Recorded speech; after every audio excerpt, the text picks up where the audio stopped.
Sveiki, šiandien bus įdomi verslo pamoka, bet prieš tai trumpa reklama. naujaera.com dabartiniai būsimi laikai ir anglų centras LT pilni anglų kalbos kursai. Pradėsiu pamoką nuo investicijų, kur mes dažniausiai investuojam ir panašiai. Tai investicijos angliškai yra investments ir dažniausiai žmonės investuoja į akcijas, tai yra stocks angliškai. Arba taip pat galima sakyti shares, bet stocks yra žymiai populiaresnis žodis. Shares tai jau pačioje platformoje, kai rašo, kiek akcijų turi, o šiaip bendrai kalbi, pavyzdžiui, jeigu nori paklausti, what do you invest in, į ką tu investuoji, tai galima sakyti, pavyzdžiui, I invest in stocks, aš investuoju į akcijas. Bet aš asmeniškai tai nepatarčiau investuoti į akcijas, nes jos dažnai kyla 7-14 metų, o paskui per kokius šimtą metus sugriūna visas tas akcijos ir žmonės praranda pinigus. Tai investuokit, nebent žinot, ką darot. Aišku, yra neblogų akcijų, bet reikia žinoti, ką darai, nes dažniausiai tai žmonės praranda su tom akcijom, pamiršta, kad griūna jos kas 7-14 metų ir panašiai. Kitos investicijos yra auksas ir sidabras, tai angliškai būtų gold and silver. Auksas gold, o silvas sidabras. Kitos investicijos yra kriptovaliutos, tai cryptocurrencies angliškai. Čia irgi reikia geros galvos turėti, jeigu nori uždirbti, nes reikia ir saugumų pasirūpinti ir viskuo. Tai bankas investuoti čia negali. Kitas angliškas žodis dažnas versle yra ETF, kuris reiškia Exchange Traded Fund. Tai iš esmės krepšys investicijų, pavyzdžiui, būrys akcijų iš tos pačios srities. Ten nežinau, koks tikslas sumažinti riziką ar panašiai, nesu investavęs į tos ETF-us aš, bet vienu žodžiu tai krepšys investicijų, grupė akcijų pavyzdžiui. Kita investicija yra bonds, tai obligacijos. Čia turbūt pensininkai investuoja, nes ten uždirba tik tais porą ar kelis procentus iš valstybės skolos ir panašiai. Obligacijos, tai bonds angliškai, bet čia pensininkai žodį investuoja. Toliau stock exchange reiškia akcijų birža, tai ta akcijų platforma, kurioje žmonės perka, parduoda akcijas. Lietuviai, man atrodo, Freedom24 vartoja dažnai, yra ir kitų platformų, tai stock exchange, man žodžiu, reiškia akcijų birža. Dabar praeisime pro verslo žodyną. Pradėsiu žodynėlį nuo darbo ir pareigų. Taigi, pirmas žodis company, įmonė. Employee, darbuotojas. Employer, darbdavys. Manager, vadovas. Director, direktorius. Assistant, asistentas, padėjėjas. Colleague, kolega. Department, skyrius. Position, pareigos. Responsibilities, atsakomybės. Ir dar galiu pasižymėti žodį deputy, tai pavaduotojas, labai dažnai būna pareigose, pavyzdžiui, rašo ten deputy manager ir panašiai.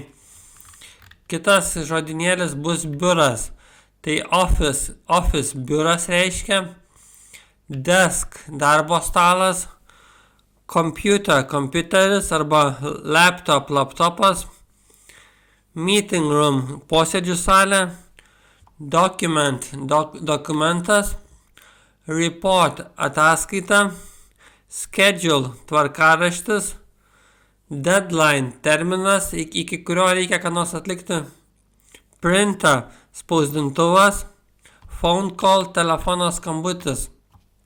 Dabar bus susitikimų žodynėlis. Tai meeting, susitikimas, agenda, darbotvarkė. Toliau minutes, susitikimo protokolas. Aš tikiuosi teisingai tą žodį ištariau, tas yra tas žodis iš tikrųjų. Žymiai retesnis žodis, atsiprašau ant žodžių. Discussion, diskusija. Decision, sprendimas. Agreement, susitarimas. Presentation, pristatymas. Participant, dalyvis. To postpone, atidėti. To confirm, patvirtinti. Dabar bus verslo ir finansų žodynėlis. Tai budget, biudžetas, cost, kaina arba sąnaudos, profit pelnas, loss nuostolis, invoice sąskaita faktūra, payment mokėjimas, price kaina, contract sutartis, deal sandoris, investment investicija. Dabar bus verslo pokalbiai. Prisistatymas darbe. Pavyzdžiui, hello, my name is Tom. I work in the sales department. Sveiki, mano vardas yra Tomas. Aš dirbu pardavimų skyriuje. Galima atsakyti, nice to meet you, Tom. I am John. I am the project manager. Malonu susipažinti, Tomai. Aš esu Johnas, kaip sakiau, esu projektų menedžeris, projektų vadybininkas. Ir dar labai geras žodis atsakyti, kai sako nice to meet you, tai dažnai britai vartoja, pavyzdžiui, likewise, kas reiškia man taip pat. Labai geras žodis, toks gražiai skamba, sudėtingas, toks suteikia sofistikacijos. Tai jeigu kas nors sako nice to meet you, galima sakyti likewise, man taip pat reiškia likewise. Kitas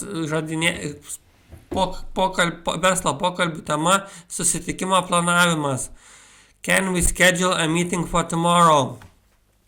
Ar mes galime suplanuoti susitikimą rytojui? Atsakymas – yes, tomorrow at 10 p.m. and at 10 a.m. pavyzdžiui, works for me.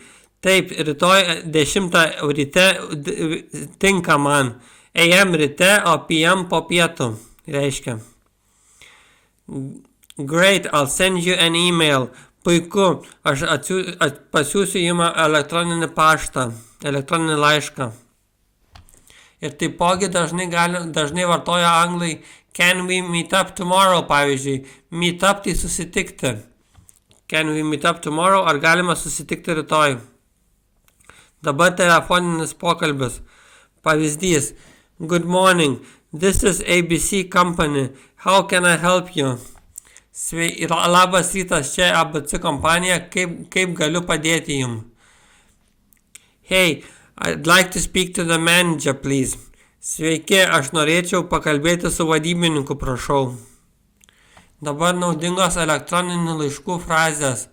Tai, pavyzdžiui, pradėti laišką galime Dear Mr. Smith, brangus ponas Smith'e, arba tiesiog good morning, good afternoon, good evening, labas rytas, labą dieną, labas vakaras. O laiško turinys gali būti, pavyzdžiui, pradėti galime I am writing to inform you that, aš rašau, kad informuoti jūs, arba, pavyzdžiui, galima rašyti please find attached the document, prašau, pridedu dokumentą, man žodžiai, žmogiškai išversti, jeigu šį sakinį. Tiesiog pridedu dokumentą, please find attached the document. Arba galima sakyti laiške dar, could you please confirm the meeting? Ar galite patvirtinti susitikimą, kad tikrai ateisite ir panašiai. Ir laiško pabaiga, pavyzdžiui, tai thank you for your time, ačiū už jūsų laiką, best regards, geriausi linkėjimai, ir kind regards, irgi meili linkėjimai, man žodžio, linkėjimai ir tiek. Ačiū, kad klausėte, iki.